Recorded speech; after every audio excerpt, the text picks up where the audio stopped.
Hello అండి. Welcome back to our channel. Satya మీద కోపంతో కోర్టులోంచి బయటికి వెళ్ళిపోయిన క్రిష్ ఏం జరిగిందో తెలుసుకోవాలనుకుంటే వీడియోని చివరకు స్కిప్ చేయకుండా చూడండి ఫ్రెండ్స్. ఇలాంటి వీడియోస్ కోసం మన ఛానల్ సబ్స్క్రైబ్ చేసుకొని వీడియోని లైక్ చేసి సపోర్ట్ చేయండి ఫ్రెండ్స్. ఇంకా సత్య బాధపడుతుండగా ఇంతలో క్రిష్ వచ్చి, "నువ్వు బాధపడకు సత్య, ఖచ్చితంగా మనకి ప్రత్యక్ష సాక్షి దొరుకుతారు, నువ్వెందుకు టెన్షన్ పడుతున్నావు" అని చెప్పేసి అంటూ ఉంటాడు క్రిష్. ఇంకా సత్య అయితే బాధపడుతూ ఉంటుంది. మనకి కోర్టు 24 గంటల టైం ఇచ్చిందండి, ఈలోపు తీసుకురాకపోతే నాన్నని ఇంకా శాశ్వతంగా జైల్లో ఉండాల్సిందే అని చెప్పేసి సత్య బాధపడుతుండగా ఇంతలో క్రిష్ అయితే, "నువ్వు బాధపడకు సత్య, ఎందుకు అంత బాధపడుతున్నావు, ఖచ్చితంగా మనకి ఏదో ఒక దారి దొరుకుతుంది, నేను నీకు సాయం చేస్తాను కదా" అని చెప్పేసి అంటూ ఉండగా ఇక సత్య ఎమోషనల్ అవుతూ క్రిష్ చేతుల్లో పట్టుకొని, "ఏంటి నిజమా క్రిష్" అని చెప్పేసి అంటూ ఉంటుంది.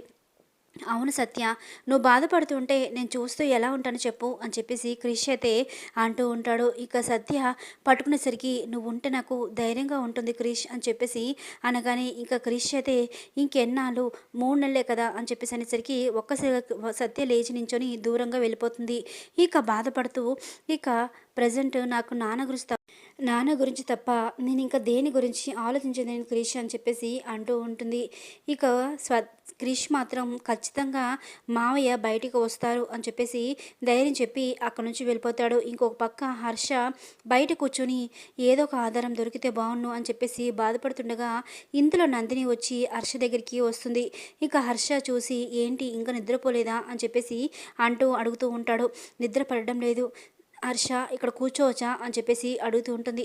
"కూర్చో నందిని" అని చెప్పేసి అనగానే తన భుజం మీద చేయి వేసుకుంటూ, "ఏమీ కాదు మావయ్య గారికి, మనకి మంచి ఆధారం దొరుకుతుంది, నువ్వు ఆలోచించు క్రిష్, నువ్వు ఆలోచించు హర్ష, అక్కడ జరిగినప్పుడు అప్పుడు ఎవరో ఒకరు చూసుంటారు కదా, ఆ చుట్టుపక్కల ఎవరో ఒకరు పనులు చేసేవాళ్ళు ఎవరో ఒకరు ఉంటారు, వాళ్ళు చూసే ఉంటారు కదా, ఒక్కసారి బాగా ఆలోచించు, వాళ్ళని పట్టి తీసుకొస్తే మనకి ఆధారం దొరికినట్టే కదా, కోర్టులో వాళ్ళు వచ్చి నిజం చెప్తే ఇక మావయ్య బయటికి వస్తారు కదా" అని చెప్పేసి నందిని అయితే అంటూ ఉంటుంది. ఇక హర్ష అయితే, "అవును, నువ్వు కరెక్ట్గానే చెప్పావు, కానీ ఆలోచిస్తున్నాను" అని చెప్పేసి అంటూ ఇక గుర్తొచ్చింది అని చెప్పేసి అంటూ ఉంటాడు. "ఏమైంది చెప్పు" అని చెప్పేసి అనేసరికి అక్కడ పైనుంచి కిందికి వచ్చినప్పుడు కిందన ఒక వాచ్మెన్ ఉన్నారు నందిని, ఆయన అంతా చూశారు, ఖచ్చితంగా ఆయన మనకి సాక్ష్యంగా పనికొస్తారు అని చెప్పేసాను. కానీ "అవును, మంచిదే కదా, అయితే ముందెళ్ళి ఆయనతో మాట్లాడి తీసుకోరా ఆయన్ని" అని చెప్పేసి నందిని అయితే అంటూ ఉంటుంది.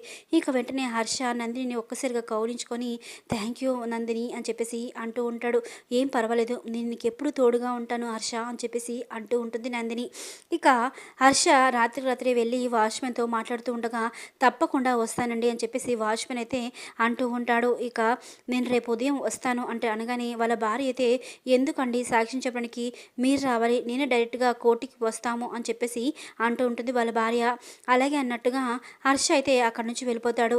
ఈ విషయం రుద్రకి తెలిసి సాక్ష్యం లేకుండా చేయాలని చెప్పి వెంటనే వెళ్ళి వాచ్మెన్ దగ్గరికి వెళ్ళి వాచ్మెన్ బెదిరిస్తూ ఉంటాడు. "ఏంటి, నీ భర్తను నువ్వు సాక్ష్యం చెప్పడానికి పంపిస్తావా, అస్సలు వదిలిపెట్టలేదు, మర్యాదగా ఊరు వదిలిపెట్టి వెళ్ళిపోతారా, లేదంటే నీ భర్తని ఇప్పుడే చంపేయమంటావా" అని చెప్పేసి రుద్ర బెదిరించేసరికి ఇంకా ఆవిడైతే, "నా భర్తని ఏమీ చేయకండి, మేము ఎక్కడికి వెళ్ళము, ఏమీ సాక్ష్యం చెప్పము" అని చెప్పేసి అంటూ ఉంటుంది. ఇంకా "మరీది ఇక్కడి నుంచి వెళ్ళిపోండి, ఇది పెద్దోళ్ళ వ్యవహారం, ఇందులో జోక్యం చేసుకుంటే మీరు మీరు నామరూపాలు లేకుండా పోతారు" అని చెప్పేసి రుద్ర అనేసరికి తను తన భార్య ఇద్దరు కలిసి అక్కడి నుంచి వెళ్ళిపోతారు.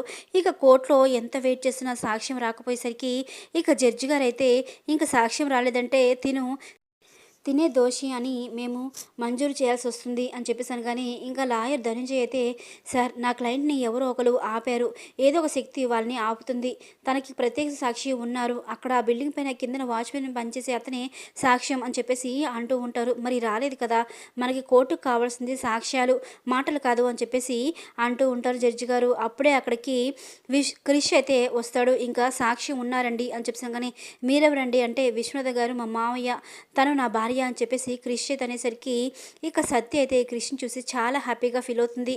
ఇక కోర్టులో క్రిష్ తీసుకొచ్చిన వ్యక్తి నించొని, "అవునండి, ఖాళీ మంచి అతను కాదు, సత్య నా అమ్మాయి వెంట పడుతూ ఉండేవాళ్ళు. తనని చాలాసార్లు వాళ్ళ నాన్నగారు కాపాడారు. ఒకసారి సత్యని కిడ్నాప్ చేసి రాత్రంతా తన దగ్గరే ఉంచుకున్నాడు అని చెప్పేసి అనేసరికి ఇక క్రిష్ అయితే ఒక్కసారిగా షాక్ అవుతాడు. ఇంకా సత్య కూడా క్రిష్కి ఈ విషయం తెలియదు కదా అని చెప్పి క్రిష్ మొహం చూస్తూ ఉంటుంది. అవునండి, ఖాళీ మంచివాడు కాదు, నా చేతే అమ్మాయిని కిడ్నాప్ చేయించాడు.